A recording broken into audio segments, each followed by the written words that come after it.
পোশাক কর্মীদের বেতন ভাতা বকেয়া রেখে ঈদের ছুটি ঘোষণা করেছে গাজীপুরের কিছু কারখানার মালিক।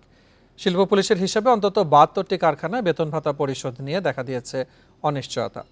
বিজিএমইএ নেতারা জানিয়েছেন ১৫ জুনের মধ্যে শ্রমিকদের বেতন ভাতা পরিশোধ করতে মালিকদের আহ্বান জানানো হয়েছে। এখন জন্ম সনদ দিয়ে খোলো বিকাশ স্টুডেন্ট অ্যাকাউন্ট, নিজের বিকাশ নিজে কর। এই নিয়ে আলোচনা করতে চট্টগ্রাম থেকে আমাদের সঙ্গে যোগ দিচ্ছেন বিজিএমইএর সাবেক পরিচালক খন্দকার বেলায়েত হোসেন। খন্দকার বেলায়েত হোসেন, আপনাকে স্বাগত জানাচ্ছি ইন্ডিপেন্ডেন্ট সংবাদে। প্রতিবেদনে যেমনটি আমরা দেখছিলাম এবং এটি আসলে প্রতি বছরেরই ঈদের আমরা একেবারে দেখি নিয়মিত যে শ্রমিকদের বেতন ভাতা ঠিকমতো না দেওয়ার যে প্রবণতা, এটি আসলে কেন কমছে না? ধন্যবাদ। বিষয়টা আমি একজন সাবেক পরিচালক এবং বিজিএমই সম্মানিত সদস্য হওয়াতে বিষয়টা আসলে খুবই বিব্রতকর।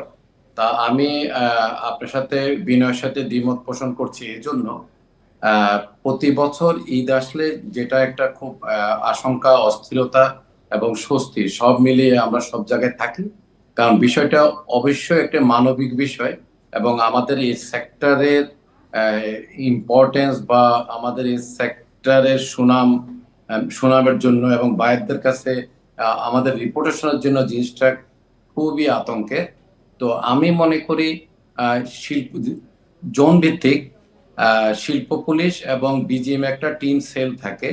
তো বিশেষ করে একটা স্টাডি থাকে ঈদ আসার প্রায় আনুমানিক 1 মাস আগে থেকে, যে মোটামুটি কারা কারা দিতে একটু বেতন বা বোনাস একটু অসুবিধা হবে। তো যে সংখ্যাটা আমি জানলাম, প্রথমে মাঝে মাঝে এই ধরনের কিছু হয়, আদৌ ওনারা বিজিএমির মানে সম্মানিত সদস্য কিনা। যে ৭২ বা ৭০টি যে সংখ্যাটা বললেন, অনেক সময় তলিয়ে দেখলে আমরা দেখেছি যে অনেকেই আমাদের বিজিএমির সদস্য নন। তো সুতরাং এখানে ইন্ডাস্ট্রি এবং বিজিএমির যে সেল থাকে, ইন্ডাস্ট্রিয়াল পুলিশ এবং বিজিএমির যে সেল থাকে, সে সেল কিন্তু খুব মনিটর করে। বিশেষ করে আমি যখন পরিচালক ছিলাম, ডক্টর রুবানা হকের নেতৃত্বে ওনাদের সম্মানিত প্রেসিডেন্ট ছিলেন, ওনার সাথে প্রত্যেকটা জোনে শিল্প পুলিশে যারা কর্মকর্তা ছিলেন তাদের সাথে সরাসরি মানে হটলাইনে, ওয়েবসাইটে যোগাযোগ থাকতো। বিশেষ করে হোয়াটসঅ্যাপ একটা গ্রুপ মেনটেন করেছিলেন।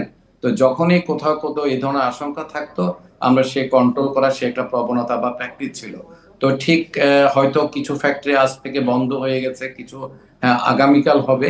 তো আমি মনে করি বিষয়টা একজন মালিকের যদি সে ব্যবসা কন্টিনিউ করতে চান, শ্রমিক কর্মচারীকে বা কর্মকর্তা তাদের খিদা রেখে, তাদেরকে অখুশি রেখে এটা হতে পারে না। যে খন্দকার বেলায়েত, যে কথাটি আপনি বলছিলেন যে যারা বিজিএম এর সদস্য নয়, হয়তো বা নন সদস্যভুক্ত যারা আসলে আছেন তাদের ব্যাপারে, এবং এটি একটি রেপুটেশনাল রিস্ক যেটি আপনি বলছিলেন, যে যেহেতু এটি একটি আন্তর্জাতিক ব্যবসার ক্ষেত্র, বিজিএমই কি সারা বছর জুড়ে কি তাদের ব্যাপারে আসলে সতর্ক হতে পারে না যে একই জিনিসটার পুনরাবৃত্তি যেন না হয়? অ্যাকচুয়ালি একটা ভালো মালিক, একটা অবস্থান মালিক যে কোনো একটা পরিস্থিতিতে 1 মাস আগে যে কোনো একটা শিপমেন্ট যদি মানে উনি যদি শিপমেন্ট দিতে ফেল করে, একটা বেকায়দায় পড়তেই পারে। আসলে সারা বছর খুব একটা প্রয়োজন হয় না। যারা কমপ্লায়েন্স কাজ করেন তার একটা পার্সেন্টেজ তাদেরকে 6-7 তারিখে নিয়ম মাফিক সপ্তম কর্মদিবসের মধ্যে বেতন এবং নির্দিষ্ট সময়ে বোনাসটা পরিশোধ করতেই হবে। সেখানে এক। এরপরে যারা ক্ষুদ্র এবং মাঝারি আছেন, যারা কমপ্লায়েন্স হয়তো ভুক্ত না, সাময়িক অসুবিধায় থাকেন, তারা কিন্তু বিজিএমই এবং জোন ভিত্তিক ইন্ডাস্ট্রিয়াল পুলিশের সম্মানিত কর্মকর্তার সমন্বয় একটা সেল থাকে। তো এটা বিজিএমির কাছে একদম আপডেট থাকা আমার কথা, সেটা আমাদের লং টার্ম প্র্যাকটিস।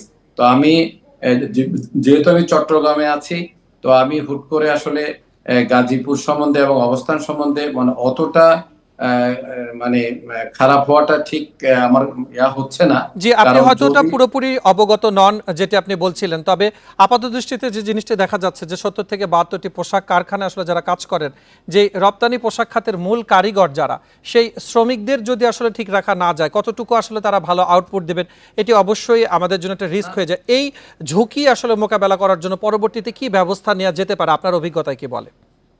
না, আমার মানে হ্যাঁ, আমার অভিজ্ঞতা বলে সামান্য, বিশেষ করে ৭০ বা ৫০ জন মানে মালিক ভাইদের সাময়িক এই বিষয়টা যদি আমাদের বিজিএমই মানে বর্তমান যারা দায়িত্বে আছেন বা এই ইস্যুটাকে হ্যান্ডেল করার জন্য অবশ্যই একটা কমিটি থাকে, তারা বিষয়টা আগে ভাগে সে সংশ্লিষ্ট সম্মানিত মালিক এবং তার লিয়েন ব্যাংক তাদের সাথে অবশ্যই ত্রিপক্ষীয় একটা মিটিং করে সেটা ঈদের আগেই, বিশেষ করে বেতন এবং বোনাসের আগেই এটা একটা রোড ম্যাপ বা অ্যাকশন প্ল্যান এটা অবশ্যই করা উচিত। কারণ মানে গুটি কয়েক মানে সম্মানিত ভাইয়ের জন্য তো টোটাল স্টেট সেক্টরের উপর তো অপবাদ আমরা এটা কামনা করতে পারি না। জি, খন্দকার বেলায়েত হোসেন, আপনাকে ধন্যবাদ জানাচ্ছি আমাদের সাথে আলোচনায় অংশ নেবার জন্য।